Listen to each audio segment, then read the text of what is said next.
So, first off, welcome to Finland. Yeah. Thank you. It's nice to be here. Finally bring Tank. And this is actually your first ever mini tour in Finland. So, what kind of expectations do you have about this tour here in Finland? Well, it's just nice to come to somewhere where we haven't really sort of played much before. Just get our foot in the door. And When we always get, we do get a lot of fan mail. We have fans here, so it's nice to come over and especially bring this lineup over. Play a lot of stuff from our recent albums, plus also the old classics as well. Good mixture of songs from across the back catalogue. Yeah. We hope people come out to see us and enjoy some real British metal. Yeah, exactly. That's it. It's what we do. Yeah. Actually, back in 1984, you were kind of unlucky because you were on this tour with Metallica. It was this Ride the Lightning tour. Yeah. We were. I mean, it was a very cold winter, I seem to remember, and there was very bad snow in Finland, so we were... Metallica said, come in our silver bus and come with us, because we had a beat up old truck, The band we had was... Metallica had a big night light. Okay. And we had a small van, and it had a hole in the floor. Right. Yeah, okay. So we were in sleeping bags. And you just couldn't... it was snowing here. Unfortunately, we had to go back home. We had to go back.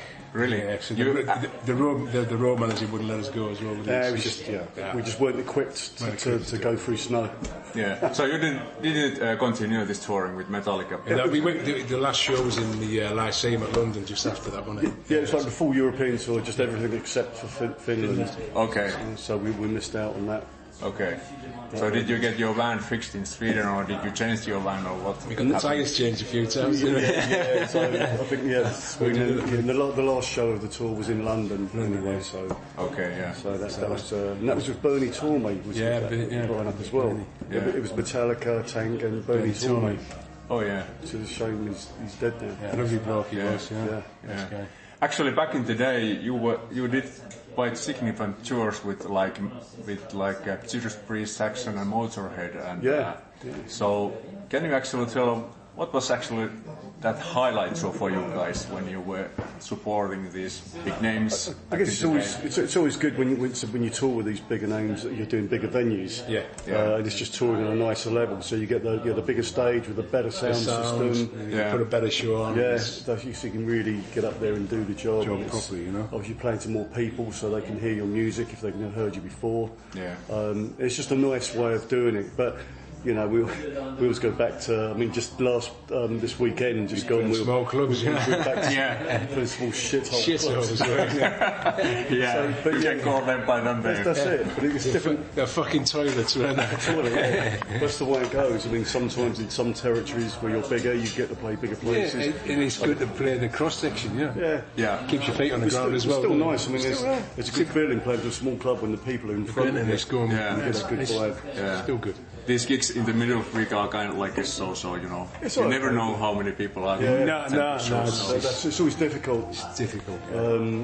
But because when a place is almost empty, it's hard to put on a good show, but you have to do it. How was actually your tour with Motorhead back in 1991 when you were touring with them? We actually didn't do it. It was originally 81. 81. Yeah, it was just before we joined. I joined them just after. This means what? 83 I joined. So that was with the Brabs brothers. I had a lot of story.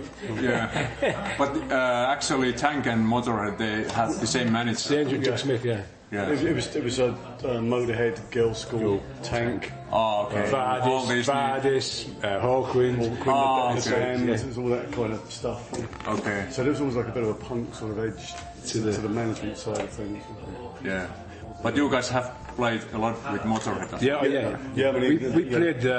We've done loads of shows. We've done. Was it Berlin? We played with them on it. Loads of shows. You've always wanted the same bill as them somewhere. Motorhead would always be touring, so it's hard not to play with them.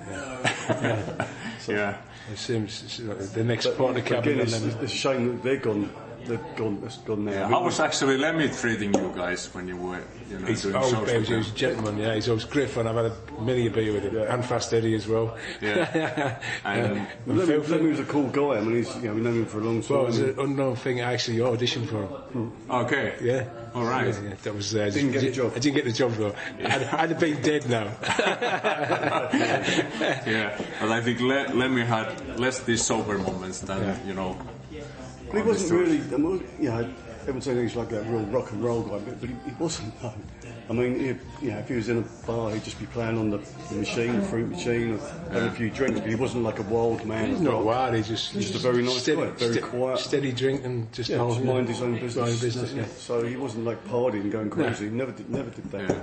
But you guys also have said that you also got this stigma, like you were a little bit drunk when you're on the road and having all these parties and stuff. So how is it nowadays? It's still pretty good, actually. We still do it. Yeah. We've had a few bad heads already, you know. I mean, we're not, it's no wild parties or anything, but we're sensible. We like a few beers. A few beers and chili, that's what we we do. like some beers. Yeah. So, but you gotta look after yourself. Not like one bottle of Jack Daniels every night, like No. some of these rock and roll guys. Well, you can't do it really. I mean, Your body can't do it. A lot of people say they do all that, but I think if you're doing that at night, you're just an alcoholic. Yeah. Really. Oh, we do have nights off where we don't drink. Yeah.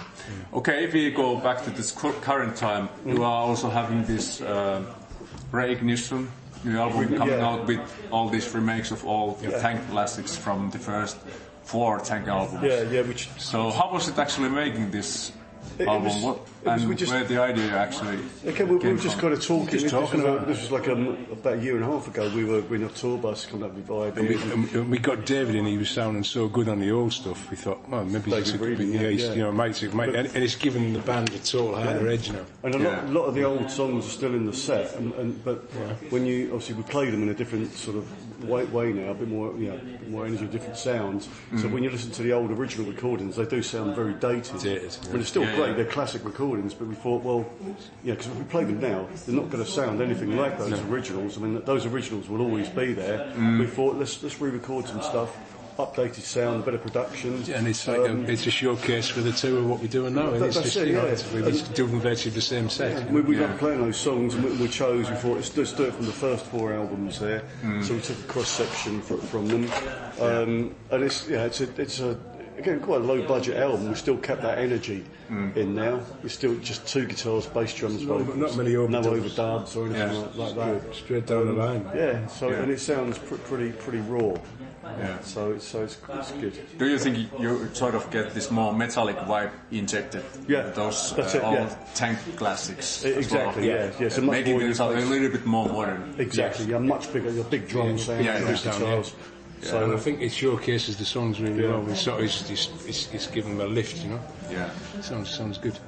What about this whole Cleopatra record thing? How actually?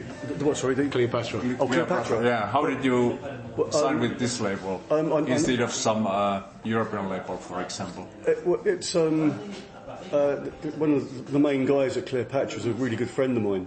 I've known him for a long time, since like 1985 when we toured America. Okay. And he was a young kid then, and he came to see us.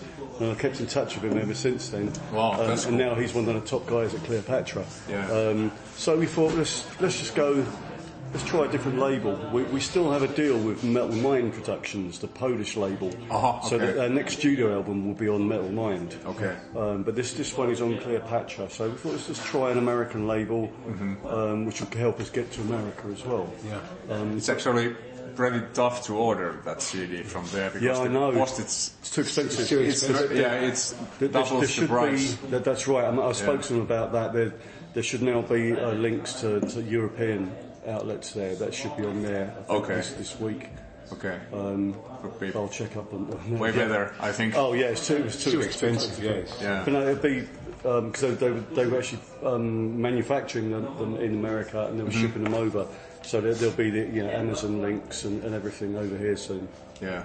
Price down. Yeah. You also got like a couple of West vocalist on this Yeah. mission. Tom Ainsley from Sodom and Danny Field from Cradle of Filth. So those guys, I know they are big Tank fans as well. That's right. Yeah. So did they come over to you guys to some pub and talk to you, hey, do you have something going on? We've always known Tom always used to get, if we played Germany, he was always getting up with us. Yeah, and Tom, I see Tom quite often. I saw him in Sodom in London, and I went to see them there.